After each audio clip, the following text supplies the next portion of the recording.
Things have to change in this country.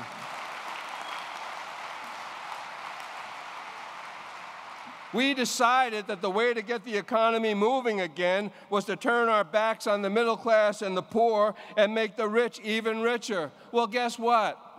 Not only is that morally reprehensible, it didn't work. My message to you today is that conditions in the United States do not have to be this way.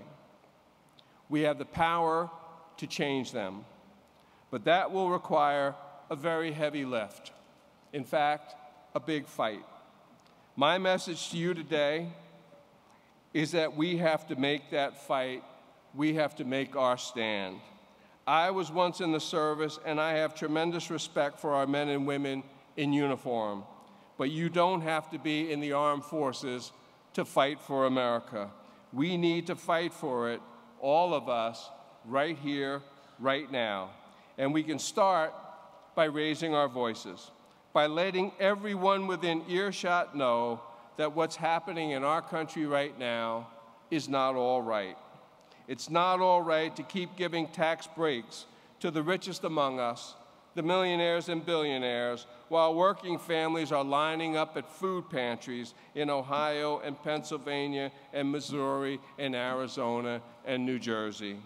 It's not all right to let our nation's critical infrastructure, its roads and bridges and ports and levees and water and sewer systems go to rot and to ruin, while millions of manufacturing workers and construction workers and engineers and members of this great union are desperate for employment.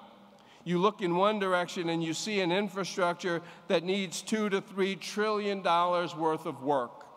And then you look in another direction and you see jobless men and women with the talent, the energy, and the desire to pitch in and get that work done. Does it take a genius to put those two enormous pieces of our economic puzzle together? It shouldn't. We can make this happen. But to do that, we need to raise our voices. We need to sound the alarm about the terrible plight of working people in this country and point the way to solutions. But even that's just a start. Just raising our voices is not enough. The entire history of the labor movement tells us that you have to fight, always fight, to secure fair treatment and decent wages for working men and women. It never comes easy, and it won't now. So in addition to speaking out, the people who care about the plight of working men and women need to organize more effectively. We need to rally even those workers who are not yet part of the labor movement. We need to rally those who are unemployed, who are out there in the unemployment offices seeking work. We need to go down there and see them and talk to them and rally them to our cause. They have so much at stake, and so do we. And then we need to take this fight to the streets. We need to march. We need to protest. We need to badger the media to pay more attention to the unemployed and working people and to the young people of America whose futures are being so cruelly curtailed. We need to make this fight. We need to mount primary challenges against those politicians who claim to be supporters of working men and women, who campaign as friends of labor, and then as soon as they get into office, turn their backs on working families and the unions that represent them. We need to send them a message too. They can't get away with that.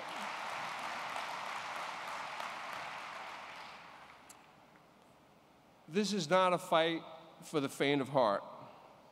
There are real dyed-in-the-wool enemies of working people out there, and they need to be confronted and defeated. Look back on the proud history of labor for inspiration.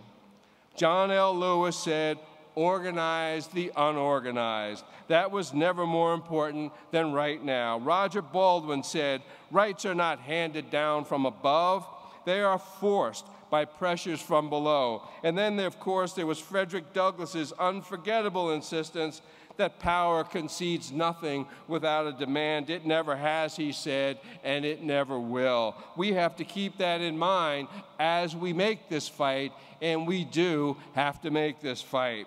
We're in difficult straits right now, but it's not too late to turn things around. This is a great and wonderful country. We do not have to let it deteriorate. We can stop the wars. We can rebuild the infrastructure. We can make college affordable again. We can put Americans back to work.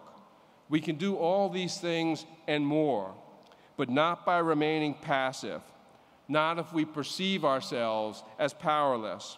It's no good if you just complain about how terrible things have become. You can't just say the Republicans are crazy, or that Barack Obama is weak, or there is too much money in politics, and that you wish things were better. If that's all you do, then you're empowering your enemies. You're collaborating in your own demise. You're defeated before you even begin to fight. It's no use imagining a better future if you're unwilling to take the steps to make it real. So step up. Do more. You've got a great union here. Participate more in its efforts on behalf of working people. Pick out an area of particular concern to you and offer your services as a volunteer. Protest whenever there is an opportunity. Organize a fundraiser. Write letters, articles, or speeches. Get your friends and relatives to do more. These are things that you personally can do to make ours a better country. And I know you can think of a lot more that you can do. We do not have to accept the dismal conditions facing working people in the United States today. We shouldn't accept them. All we're asking for is simple fairness. Jobs for those who need them, decent pay for a hard day's work, an economy that offers prosperity that is widely shared, not outsized bonuses for the favored few. We want the young people of America to have ready access to the finest education in the world, and we want our senior citizens to be able to enjoy a comfortable retirement with access to health care when it's needed. This is not too much to ask, not in the United States of America, but we won't get it if we don't fight for it. So do your part. Robert Kennedy said that each time some individual stands up for an ideal, or acts to improve the lot of others, or strikes out against injustice, that person sends forth a tiny ripple of hope. And crossing each other from a million different centers of energy and daring, those ripples build a current that can sweep down the mightiest walls of oppression and resistance. We've faced big challenges before. This is not as bad as the early days of the labor movement. Workers are not being gunned down in the streets or set upon by militias. This is not the Great Depression. We don't yet have Hoovervilles sprouting up all over the country. Things are not as bad as they were in the early days of the civil rights movement. Protesters are not faced with fire hoses and snarling dogs. But things are pretty bad, and we need to make a stand before matters get worse, before further disasters come our way, because we're headed in the wrong direction. As imperfect as it is, this is still a democracy, which means that you hold the fate of the U.S. in your hands. Don't let the forces of greed and entrenched economic power make any more headway.